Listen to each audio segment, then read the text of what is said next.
Assalamualaikum warahmatullahi wabarakatuh. Perkenalkan, nama saya Langlang Buana Wijaksono, bisa dipanggil Langlang. Di sini saya sebagai guru yang mengaku mata pelajaran simulasi dan komunikasi digital. Untuk pembelajarannya kita langsung mulai saja.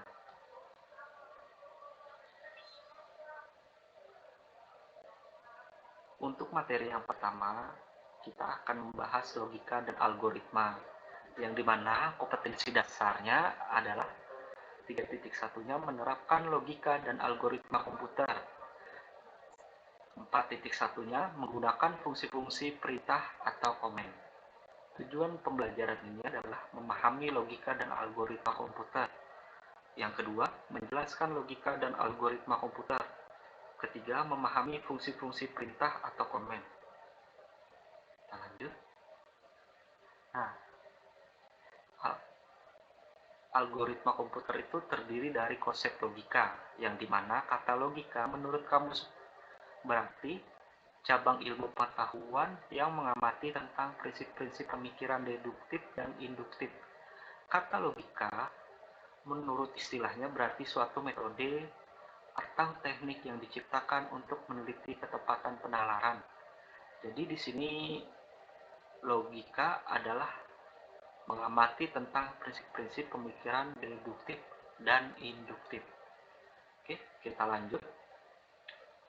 Untuk yang kedua adalah konsep algoritma.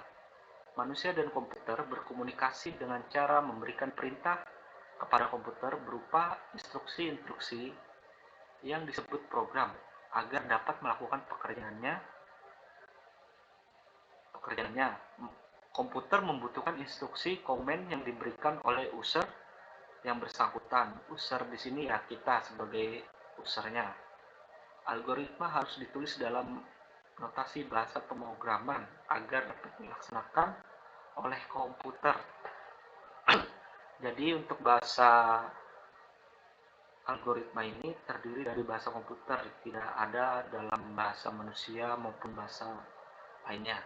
Nah, di sini beberapa karakteristik algoritma yang harus dipenuhi agar menjadi algoritma yang baik, antara lain, yang pertama, keunikan, kedua, presisi, ketiga input, ketiga input, keempat output, kelima general, dan keenam keterbatasan. Oke, sampai sini kita lanjut lagi. Nah, ini adalah pengertian dari deduktif dan induktif. Deduktif identik dengan penarikan kesimpulan yang bergerak dari pernyataan benar yang umum ke khusus, yang dimana sebagai contoh saya ambil adalah misalkan semua siswa SMK harus disiplin dan bertanggung jawab, sedangkan kita contohkan nama Putri Malinda adalah siswa SMK. Jadi bisa ditarik kesimpulannya yang dapat diambil adalah Putri Malinda harus disiplin dan bertanggung jawab. Itu adalah contoh dari deduktif. Kita lanjut yang ke induktif. Induktif sendiri adalah identik dengan penarikan kesimpulan yang bergerak dan pernyataannya benar, yang khusus ke umum. Jadi bisa dilihat di gambar sebelahnya, deduktif adalah khusus ke spesifik atau kebalikan dari induktif adalah khusus umum ke spesifik, kebalikannya dari deduktif.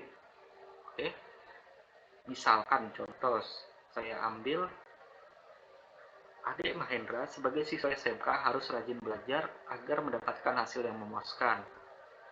Rudi Simbolang sebagai siswa SMK harus rajin belajar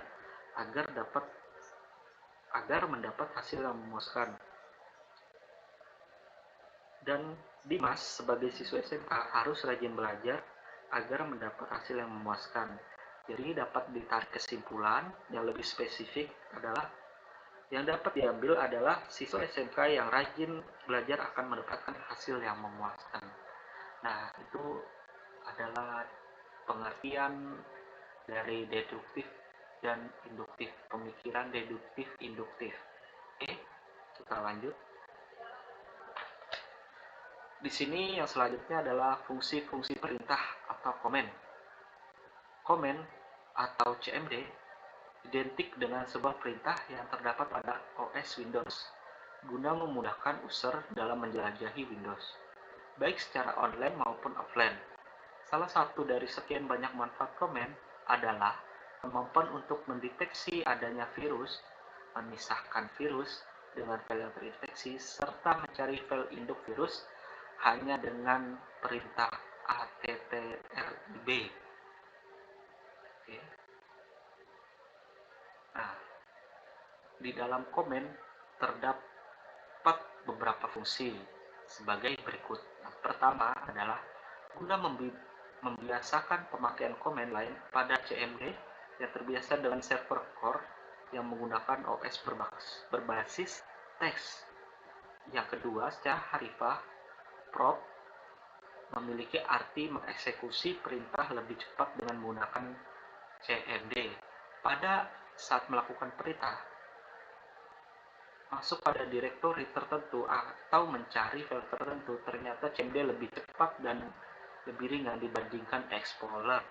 Yang ketiga, mampu menghandle beberapa masalah seperti saat versi GUI, Graphic User Interface, pada saat Windows bermasalah diakibatkan virus, misalkan Task Manager yang disable, folder option pada Explorer tidak bisa membuka MS-Config, dan sebagainya. Jadi ada beberapa fungsi dari komen atau bisa dibilang CMD. Nah, untuk CMD sendiri tampilannya adalah sebagai berikut. Untuk lebih mudahnya bisa diperjelas seperti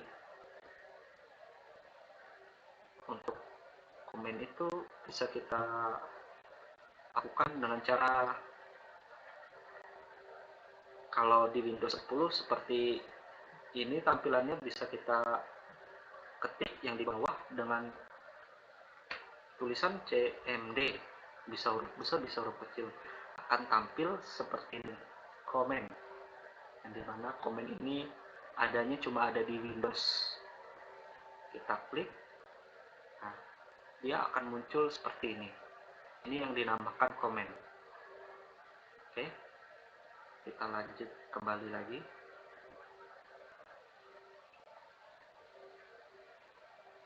Nah, di sini adalah perintah-perintah pada komen yang sering digunakan. Yang pertama, sebagai contoh, 1. Perintah append, perintah yang dapat digunakan oleh program untuk membuka file dalam direktori lain seolah-olah file tersebut berada pada suatu direktori. Yang kedua, attrib, perintah yang digunakan untuk mengubah atribut dari file tunggal atau direktori. Yang ketiga, POOT CFG, perintah yang digunakan untuk membangun, memodifikasi, atau melihat isi dari file boot. Yang keempat, CHDIR, perintah yang digunakan untuk menampilkan drive dan folder Anda sedang berada.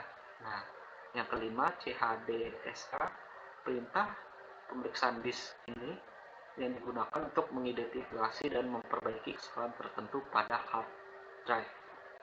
Yang keenam adalah CLS, perintah yang membersihkan layar dari semua perintah yang dimasukkan sebelumnya. Jadi fungsi CLS ini untuk membersihkan layar setelah misalkan kita memasukkan perintah sebelumnya buat CFG, kita membersihkan dengan CLS ini. Yang ketujuh, copy, perintah ini menyalin satu atau lebih file dari satu lokasi ke lokasi lain. Jadi ibaratnya seperti menduplikat. Yang kedelapan, date, atau bisa dibilang perintah yang digunakan untuk menampilkan atau mengubah tanggal saat ini, tanggal di dalam komputernya. Nah, yang ke-9, del, perintah yang digunakan untuk menghapus satu file atau lebih. Perintah del sama dengan perintah menghapus. Ini sama dengan perintah menghapus. Yang terakhir, atau 10, format, perintah yang digunakan untuk memformat drive dalam sistem yang Anda tentukan. Jadi ini adalah perintah memformat. Oke. Mungkin pembelajaran kita sampai di situ aja. Kurang lebihnya saya mohon maaf. Sampai jumpa dan sampai jumpa untuk video berikutnya, dan terima kasih banyak. Assalamualaikum warahmatullahi wabarakatuh.